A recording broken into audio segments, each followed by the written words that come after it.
Recording in progress. 이 시간 우리가 2월 20일 일요일 새벽 기도회를 맞이해서 우리 예담 새벽 기도회 여러분과 함께하게 된 것을 진심으로 감사하게 생각합니다. 오늘 우리가 함께할 말씀은 각실의 대쟁투 제29장 죄악의 시작이라는 제목을 가지고 이 세상에 또 이 우주에 죄가 어떻게 시작되는지 바로 그 장본인인 사단의 반역의 역사를 살펴보고자 합니다. 주님께서 오늘도 귀한 은혜 주시기 바랍니다. 이틀에 걸쳐서 이 말씀을 우리가 함께 묵상하기를 원합니다. 죄의 시작과 그 존재의 이유는 많은 사람이 정말 이해하기 어려운 큰 수수께끼가 되어 있습니다. 그들이 그 악의 그 소위 그 행위 그리고 그 무서운 결과가 생기는 불행과 파멸을 목격합니다.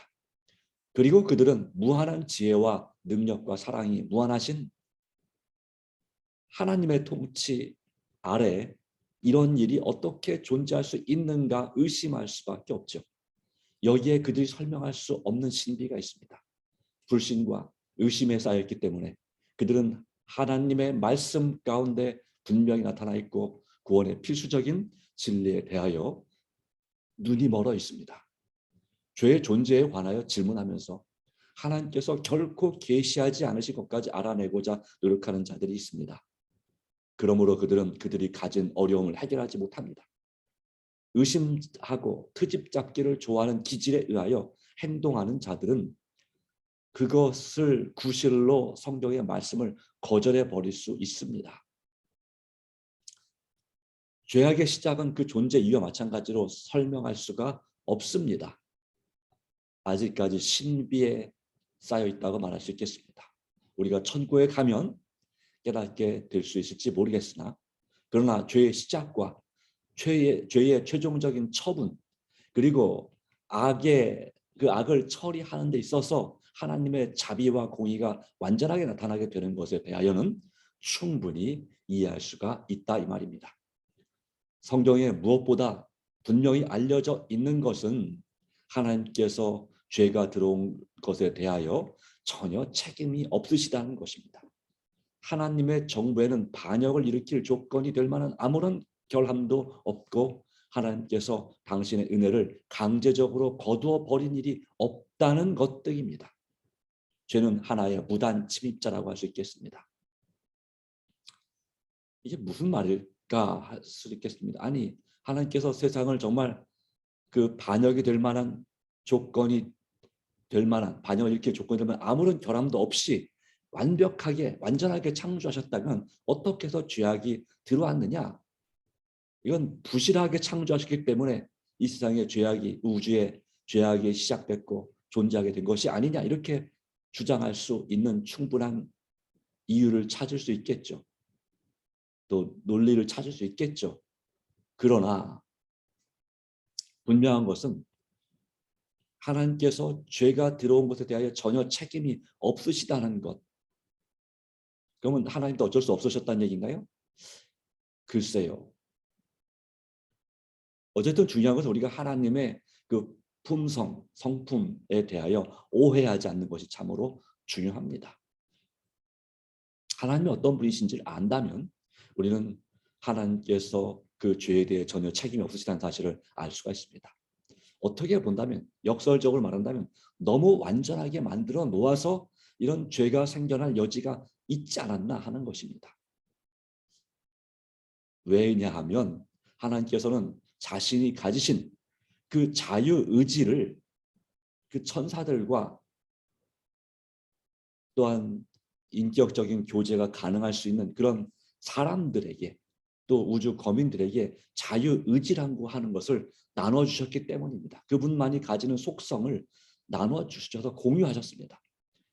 공유하지 않는 속성이 있습니다. 전지전능 이런 속성이 있는데 우리 인간의 생각에는 우리 인간적인 생각에는 이런 자유의지라는 속성도 공유하지 말고 그분만 가지고 계셨으면 이런 불행한 일이 생기지 않지 않았겠는가 생각할 수 있습니다. 다만 그랬다면 우리는 우리의 의지와 상관없이 또 자원에서 마음에서 우러나서 하나님을 섬기고 사랑하는 그런 교제를 나눌 수 없게 됐을 것입니다.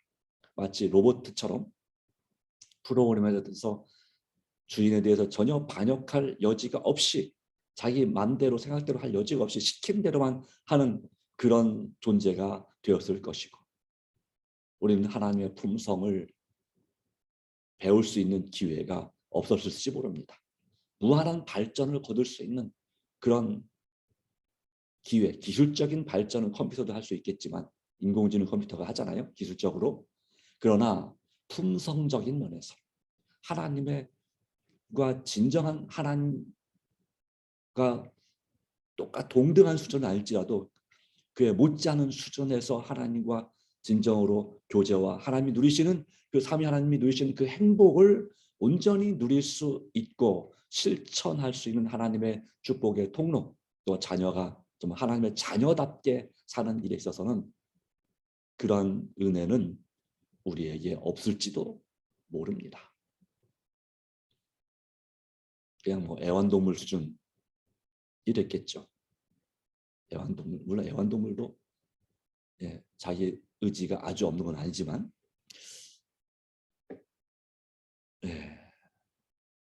그렇습니다. 이분을 억지로 풀려고 할 때 더 많은 여러 가지 문제가 발생하지만요. 어쨌든 죄악은 무단 침입자가 된 것입니다. 제 말에 공감하지 않으실 분도 있겠습니다. 너무 잘 만드셔서 죄악이 생겨났다고요? 그러나 다시는 그 죄가 발생하지 않도록 하기 위해서 죄악이 생겨나는 것을 허락하셨는지도 모르겠습니다만 그렇게 됐습니다. 그것이 나타나게 된 데는 아무런 이유가 없습니다. 죄는 오묘한 것이고 설명할 수 없는 것입니다. 그것을 설명하는 것은 그것을 옹호하는 것이다 라고 말할 수도 있습니다. 이 말도 우리가 충분히 이해할 수 없지만 언젠간 이해할 수 있는 지혜를 주시기 바랍니다. 죄에 대해 설명하는 것은 죄를 옹호하는 것이다. 만일 죄의 원인과 그 존재 이유를 밝힐 수 있으면 죄는 죄가 될 수 없다. 철학적인 그런 논리인데요. 죄의 원인과 왜 죄를 짓게 됐는지 그리고 그 죄가 어떻게 존재하게 됐는지를 밝힌다면 그건 더 이상 죄가 아니다. 이렇게 말하는 것인데요. 우리의 우둔한 지혜로는 이것을 충분히 깨닫기가 쉽지 않습니다. 그러나 하나님께서 성령으로 조명해 주셔서 이 말씀을 더 밝게 깨닫게 해주시기를 간구합니다.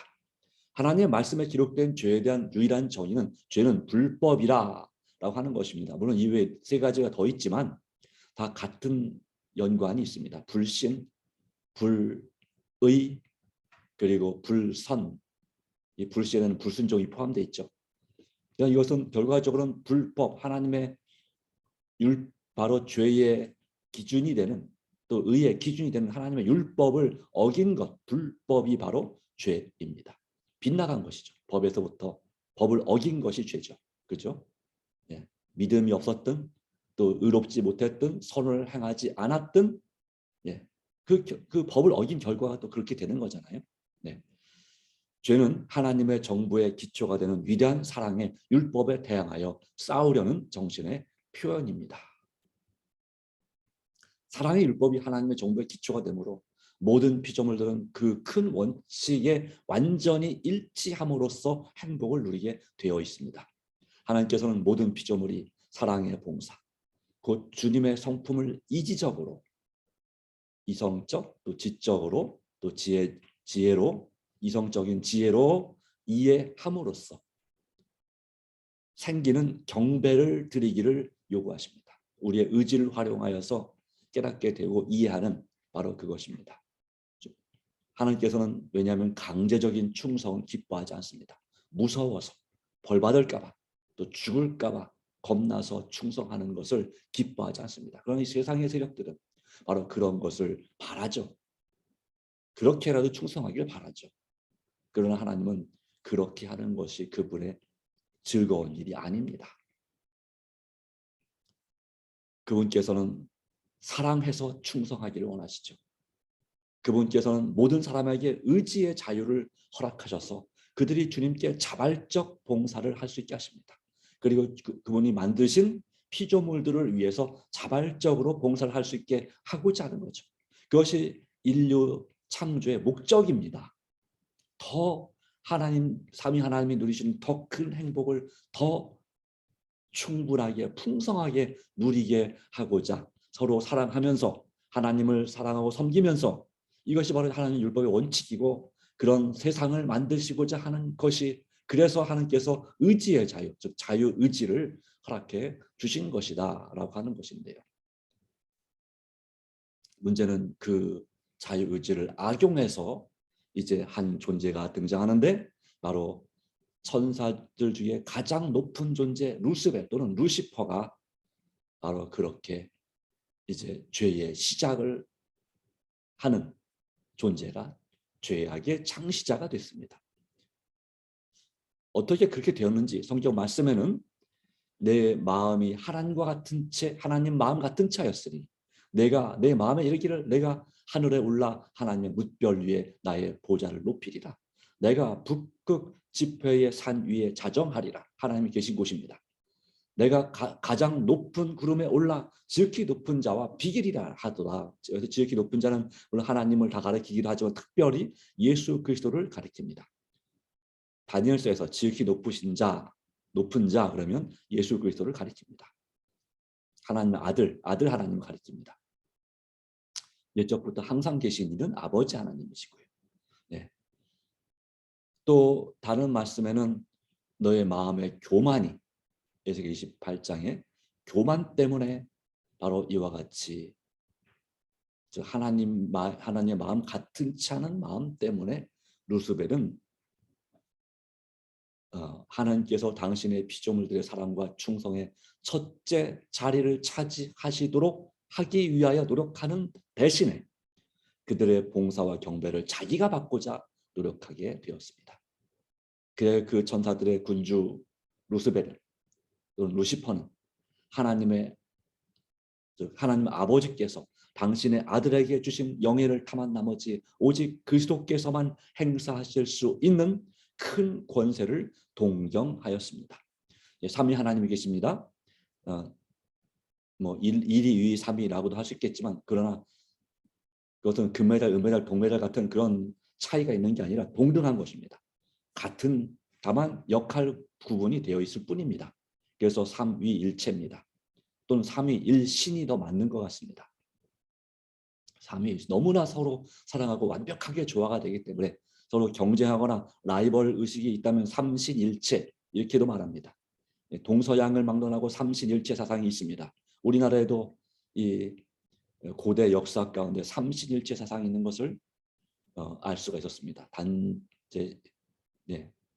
신채호 선생님이 쓴 그 환단고기라는 책을 읽어보시면 거기에도 역시 삼신일체라는 사상이 나옵니다. 하나가 셋이고 셋이 하나다. 꼭 삼일체랑 많이 닮았죠. 그러나 유사품이죠. 서로 간에 견제하고 서로 간에 전혀 다른 질을 가지고 또 급이 있는, 등급이 있는 그런 신들입니다. 그런 존재들입니다. 그러나 이 삼위일신, 삼위일체는 그렇지가 않습니다. 많은 어찌 되었든 역할 분담에 있어서 예수 그리스도께서는 마치 하나님의 대변인 역할처럼 주로 그 말씀을 천사들에게 말씀하시거나 또 명령하시거나 하는 그런 권세를 행사하는 일을 누가 하셨냐면 예수 그리스도께서 하셨다고 하는 것입니다. 우리가 이 증언의 말씀 가운데서 시대의 소망을 통해서 유추할 수 있는 것, 예를 들자면 시대의 소망 같은 책에서 볼 수 있는 것은 구약 시대에 만군의 하나님 여호와로 나타나신 그 많은 경우에 있어서 바로 예수 그리스도께서 이 땅에 그리스도로 오시기 전에 아들 하나님으로서 그 여호와로 나타나셨다는 사실을 우리는 볼 수가 있습니다. 예를 들자면 그것입니다. 요한복음 8장에 가늠하다 현장에서 붙잡힌 여인을 위해서 예수님께서 이제 침묵으로 변호하시죠. 땅바닥에다가 그를 돌로 치고자 하는 그 여인을 돌로 치고자 하는 사람들의 죄를 기록하고 지우시고 기록하고 지우시고 하는 가운데서 사람들이 마음의 양심의 가책을 받고 다 돌을 내려놓고 다 도망가죠. 그런데 그 땅에 기록하는 그분의 손가락에 대해서 뭐라고 하고 있냐면 1400년 또 1500년 전에 시내산에서 모세에게 그 돌판에 십계명을 기록해 주시던 그분의 손가락이 바로 그들의 죄를 기록하고 있었다라고 표현하고 있습니다. 그러니까 이 말씀은 이 삼위일체에 대한 확실한 바로 예수 그리스도께서 참으로 하나님, 여호와 하나님이셨음을 분명하게 증명해주는 또 보충해주는 그 성경 말씀이 참으로 맞는 진리의 말씀임을 이 작은 빛인 영감의 글들은 보완해주고 있는 것입니다. 그러니까 이 말씀을 통해서 볼 때 무엇입니까? 모세에게 십계명을 반포하시고 또 율법을 반포하신 대변인, 바로 대언자가 바로 대변인이 바로 누구냐면 바로 예수 그리스도이셨음을 증명하는 것이죠. 구약에서 이 삼위 하나님은 아버지로 또 아들로서 또 성령으로서 여전히 신약 시대와 마찬가지로 똑같이 함께 역사하셨던 것입니다. 그와 같은 예수 그리스도의 자리가 어떻게 보면 이 삼위 하나님 중에서 제일 빛나 보였던 것 같습니다. 그러다 보니까 이 어쩌면 예수께서 제일 첫 번째로 지었을지도 모르는 창조물인 피조물인 루스벨이 또 예수님과도 가장 친밀했고, 그러다 보니까 예수님이 만만하게 보였는지 모르겠으나 그 예수 그리스도의 자리를 차지하기를, 그 큰 권세를 동경하였다라고 하는 것입니다. 왜 이런 말씀이 있었을까에 대해서 이해가 될 수 있는 부분이 있죠. 하늘의 회의는, 의회는 하늘에 총회가 있는 거 아시죠? 루스벨에게, 장자들의 총회, 회의에서 루스벨에게 간청하였습니다. 하나님의 아들 예수 그리스도는 그에게 창조주의 위대하시고 선하시고 공의로우심을 알려주고 그분의 율법에 신성하고 변찮은 특성을 제시해 주었습니다. 그러니까 이 루스벨을 설득한 분이 누구라고요? 하나님의 아들, 바로 그리스도입니다. 하늘의 질서는 하나님이 친히 세우셨습니다. 그러므로 루스벨이 그 질서에서 벗어나는 것은 창조주의 성호를 모독하는 일임과 동시에 자기 자신을 파멸에 빠뜨리는 일이었다는 사실을 이 루시퍼 또 루스벨에게 정말 무한한 사랑과 자비로 경고하고 설명하고 은혜를 베풀어 준 것이지만 그것은 그 루스벨에게 반항심을 일으킬 뿐이었다. 참으로 안타깝고 슬픈 일이었습니다. 루스벨은 그리스도에 대한 시기심을 극복하지 못하고 더욱 마음이 굳어졌다. 자기를 창조하신 그 창조주에 대한 시기심, 얼마나 루스벨이 교만해졌는지를 보여주는 거죠. 마치 자기를 낳아준 아버지를 아들이 함부로 대하고 그 자리를 탐하는, 만약 아버지가 왕이라면 그 왕자가 그 언젠가는 왕위를 물려줄 텐데 그걸 견디지 못하고 아버지를 에 대한 쿠데타를 일으켜서 반역을 일으켜서 아버지를 죽이고 또는 유폐시키고 스스로 왕이 되는 그런 못된 아들이라 다름이 없는 일을 하고자 감히 한 것입니다. 그러나 그 왕과 그 아들 왕자는 같은 질이죠. 뭐 창조주와 또 피조물의 관계가 아니라 그냥 아버지와 아들 같은 사람의 관계죠. 그러나 이 루스벨은 완전히 차원이 다른 것입니다. 그를 창조한 창조주와 창조력을 전혀 가지고 있지 않은 그 루스벨, 하나님께서 허락하시면 영생할 수 있지만 허락하지 않으면 멸망할 수밖에 없는 이 존재가 감히 하나님께 도전하고 있는 것입니다. 그러나 자비심이 많은 하나님께서는 루스벨에 대하여 오래 참으셨습니다. 하나님께서는 그가 처음에 불만의 정신에 빠져 있을 때에, 심지어 그가 충성된 천사 앞에서 거짓 주장을 하였을 때에도 그를 그 높은 지위에서 쫓아내지 않았습니다. 천사장의 자리, 또 하나님을 가장 옆에서 모시는 그 내 생물의 그 주위에서 쫓아내지 않았습니다. 하나님께서는 그를 오랫동안 하늘에 머물게 하셨습니다. 그 세월이 얼마인지는 알 수 없습니다. 오랫동안이라 되어 있습니다. 어쩌면 이 지구 역사보다 더 오랜 역사일지 모릅니다. 몇 천 년이 아니라 몇만 년 그 이상 될 수도 있었겠죠. 지금은 알 수 없지만 천국에 가면 우리가 알게 될 것입니다. 오랫동안 회개하고 순종하기만 하면 용서받을 수 있다고 되풀이해서 말해 주셨습니다. 네, 3분의 1의 천사를 자기 편으로 끌어들이는 시간의 정도의 오랫동안 하나님께서는 회개하고 순종하라고 용서받을 수 있다고 말씀하셨죠. 하나님께서는 그의 잘못을 깨닫게 하시고자 오직 무한한 지혜와 사랑으로만 할 수 있는 온갖 노력을 다 기울이셨습니다. 하실 수 있는 온갖 노력을 본래 하늘에는 불만의 정신이 없었거든요. 그래서 이 루스벨을 설득하고자 회개할 기회를 주시고 은혜를 베풀어 주셨던 것입니다. 어쩌면 우리 사람을 구원하시는 일에 그렇게 정말 십자가를 제외하고는 그 나머지 그렇게 헌신하셨던 그 사랑보다 훨씬 더 오랫동안 더 간절함으로 그의 못지않은 간절함으로 이 루스벨을 사랑하시고 용서하고 회개시키고자 그렇게 그 사랑으로 이제 우리는 사람의 줄이지만 아마 천사의 줄로 그를 이끄셨다고 볼 수 있겠습니다. 그러므로 루스벨 자신도 처음에는 그렇게 하나님을 반역할 생각까지는 없었습니다. 그러나 자기가 어디로 흘러가고 있는지 몰랐고 자기의 심정의 실상도 깨닫지 못했고 그러나 루스벨은 자기의 불만이 아무 이유가 없는 것을 깨닫게 되었습니다. 어떤 사실 하나님께서 그에게 잘못해 줄 게 하나도 없는 것입니다. 불만을 가질 만한 이유가 없었던 것입니다. 자기가 잘못되어 있고 하나님의 주장이 정당한 것임을 바로 예수님의 그 말씀이 그에게 정당한 것임을 그래서 그런 그런 사실을 온 하늘 앞에 인정해야 할 것을 스스로 깨달았습니다. 만일 그가 그렇게 했을 것 같으면 그 자신과 많은 천사들이 구원을 얻을 것이고 그런 당시에 하나님께 대한 충성심을 아직 완전히 버리지 않았지만 그가 비록 덮는 그룹으로의 지위를 상실했습니다. 오래 참아주신 분께서 이제는 그 천사장의 그 자리, 덮는 그룹으로서 하나님을 가정 옆에서 모시는 그것을 이제 그가 회개할 기회를 주시기 위해서 자기의 잘못을 뉘우치도록 그 지위를 해서 내보내셨습니다.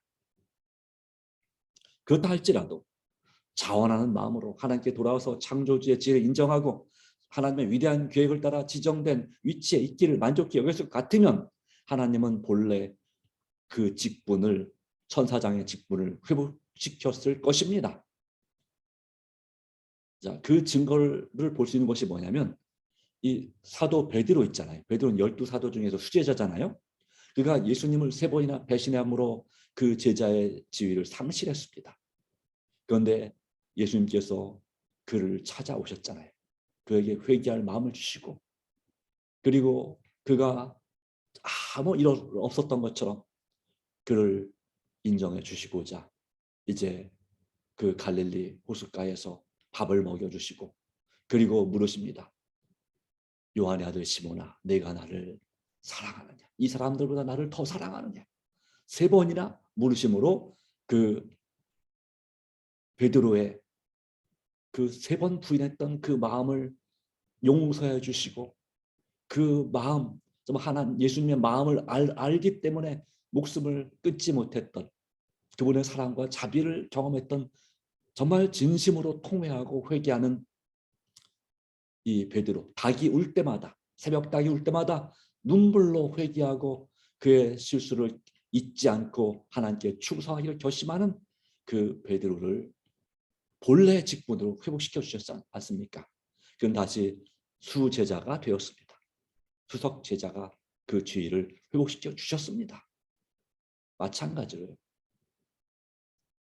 이 루시퍼도 그렇게 될 뻔했습니다. 그러나 그는 교만한 마음 때문에 복종하지 않았다. 가룟 유다의 마음을 가지고 있었어요. 가룟 유다도 예수님의 그 마음을 제대로 알았더라면 그렇지 않았겠지만 문제는 이 루시퍼는 우리 하나님의 마음을 제대로 분명히 정확하게 알고 있음에도 불구하고, 왜냐하면 하나님을 가장 옆에서 모셨잖아요. 그러기에 하나님이 어떤 분일지를 너무나 잘 알면서도 그럼에도 불구하고 그 교만한 마음 때문에 복종하지 않았다는 이 기가 막힌 슬픈 절망적인 일이 벌어진 것이죠. 그래요. 자기 휘하의 천사들의 동정 얻기 위해서 그 탁월한 정신력을 기만하는 일에 기울였습니다. 속이는 일에, 그리스도께서 자기에게 경고하시고 권면하신 사실까지도 자기의 반역 활동에 이용하기 위해서 왜곡시켰습니다.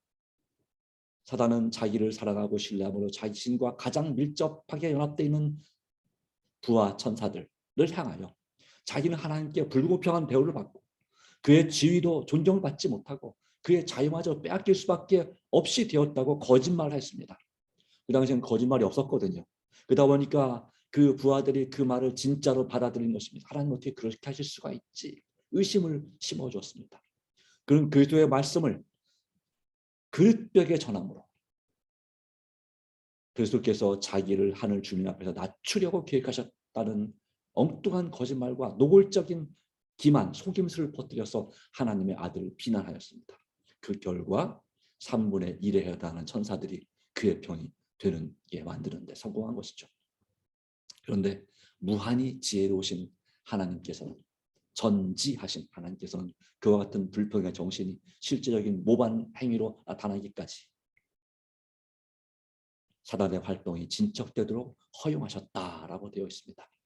그들의 본성과 진상이 모든 자들에게 분명히 드러나기까지 그의 계획이 충분히 실현될 필요가 있었습니다. 루스벨은 기름 부음 받은 그룹으로 크게 높임을 받아왔고, 그룹이 천사들 중에 제일 높은 그룹이죠. 네, 높은 급이죠. 네. 천사들에게 크게 존경을 받았을 뿐 아니라 그들에게 강력한 영향을 미치고 있었습니다. 하나님의 정부는 하늘의 주민들뿐만 아니라 하나님께서 창조하신 모든 세계들을 포함하였습니다. 그러므로 사단은 만일 그가 천사들 반역에 가담시킬 수만 있으면 모든 세계들도 자기 편에 가담시킬 수 있으리라고 생각하였습니다. 물론 착각이었지만 무한히 지혜로우신 하나님은 사단이 하늘에 더 이상 머물러 있을 수 없다는 결정을 내린 후에도 그를 즉시 멸망시키지 아니하셨습니다. 오직 사랑의 봉사만 하나님께 간합될 수 있기 때문에 하나님의 피조물들의 충성은 하나님의 공의와 자비에 대한 확신에 기초해야 합니다. 하늘과 그 밖에 다른 모든 세계의 주민들은 아직 죄의 본질과 그 결과에 대해 깨달을 단계가 못 되었으므로 사단을 멸망시키는 것이 하나님의 공의요 은혜임을 깨달을 수 없었습니다. 그래서 만일 그렇게 하셨다면, 즉 사단이 즉시로 멸망받으면 그들은 사랑으로보다는 두려움으로 하나님을 섬기게 될 것이었기 때문에, 그리하여 사단의 가만은 완전히 사라지지 않고 사단을 멸망시켰더라도 반역의 정신이 다시 생겨날 것이기 때문에 없어지지 않고, 그러므로 죄악이 충분히 성숙되도록 허용되어야 했습니다. 영원히 온 우주의 유익을 위해서, 그리고 모든 피조물들이 사단의 그 비난의 진상, 하나님의 정부에 대한 비난의 진상을 알 수 있도록, 그리고 하나님의 공의와 자비, 그리고 그분의 율법의 불변성이 영구히 의문시되지 않을 위치에 놓여질 수 있도록 사단이 그의 주장들을 완전히 실천하도록 해야 하는 것이었습니다. 그것이 바로 오늘 지구에서 벌어지는 선구하게 페젠트의 안타까운 모습입니다. 사단의 반역은 장차올 시대를 통하여 온 우주의 하나의 교훈, 곧 죄의 본질과 그 무서운 결과에 대하여 영원한 증거가 될 것이었습니다. 사단의 지배와 그것이 인류와 천사에게 미치는 영향은 하나님의 권위를 부인할 때 어떤 결과가 생기는지를 보여줄 것이었고, 하나님의 정부와 그분의 율법의 존재는 하나님께서 창조하신 피조물 전체의 복리, 복과 이익을 위해서 그것과 밀접히 관련되어 있다는 것을 증명할 것이었습니다. 그리하여 무서운 반역의 경험에 따른 역사는 온 우주의 모든 거룩한 주민을 영원히 보호해주는 방편이 되어 그들을 범법의 상태에 빠지지 않게 하고 범죄와 그 고통에서 구원해 줄 것이었다라고 하는 것입니다. 그래서 주님은 이 죄악의 시작을 허용하셨던 것입니다. 어떻게 보면 우리가 볼 때는 너무 그건 부당한 일이 아니었나 생각되기도 합니다. 왜 그렇게 하셨을까? 또 왜 이 지구에 이런 죄악이 일어나도록, 또 지금 현재 오늘날 이와 같은 죄악 가운데서 그것을 허락하시는 일인가, 상황인가? 우리의 불행을, 그런 형편들을 왜 허락하시는가? 마치 욥을 사단이 시험한 것처럼 왜 우리의 이런 불행한 역사가 있도록, 불행한 인생을 살도록 허락하시고 계시는가? 우리의 부족한 이해력과 마음으로는 충분히 이해할 수 없습니다.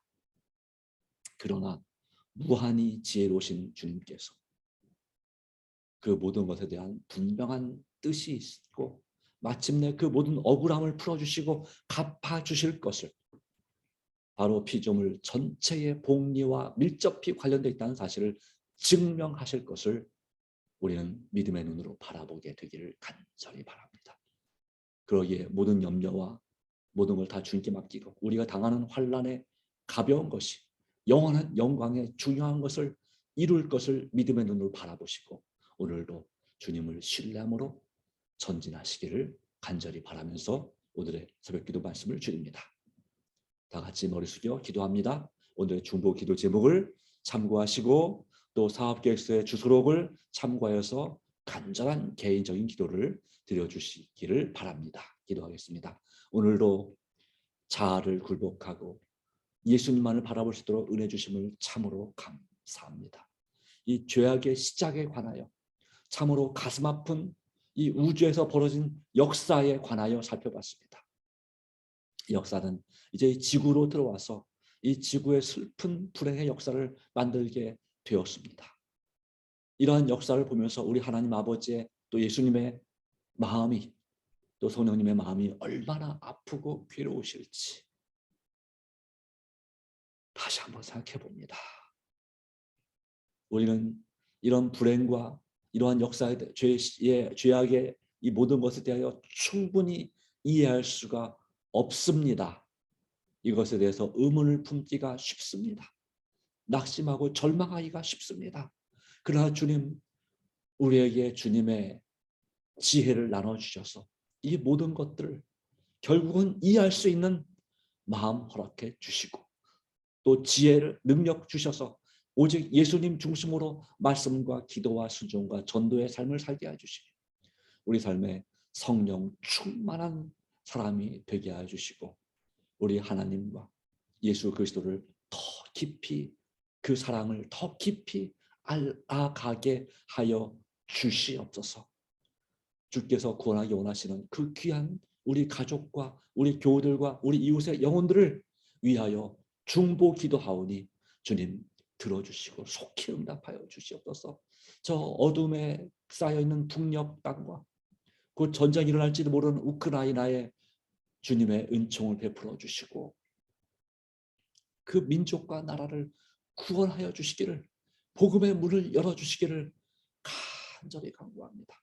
하나님 아버지, 나라와 민족과 세상과 이 지역사회 지도자들에게 은총 베풀어 주시고 특별히 하나님을 섬기는 이 교회의 지도자들에게 정말 각성과 회개하는 마음 허락해 주셔서 오직 하나님께 영광 돌리고 백성과 민족을 바르게 이끌어갈 수 있는 하나님의 종들로 세워지도록 도와주시기를 간절히 간구합니다. 뜻이 하늘에서 이룬 것처럼 이 땅에서도 우리 마음 가운데서도 이루어 주시기를 간절히 간구합니다. 우리의 잘못과 게으름과 또한 육체적인 쾌락과 정욕을 추구한 우리의 이 사악한 마음을 온전히 주님께 회개하고 내어 맡기오니 주여 우리를 불쌍히 여겨 주시옵소서. 우리의 죄를 용서하시고 오늘도 기도와 말씀으로 주님과 동행하는 하루가 되게 하여 주시옵소서. 우리를 참으로 사랑하시는 예수님의 이름 의지하여 간절히 기도드리옵나이다. 아멘. 하나님의 돌보심이 오늘도 여러분 함께하기를 간절히 바랍니다. 개인 기도함으로 새벽 기도를 마치도록 하겠습니다. 감사합니다.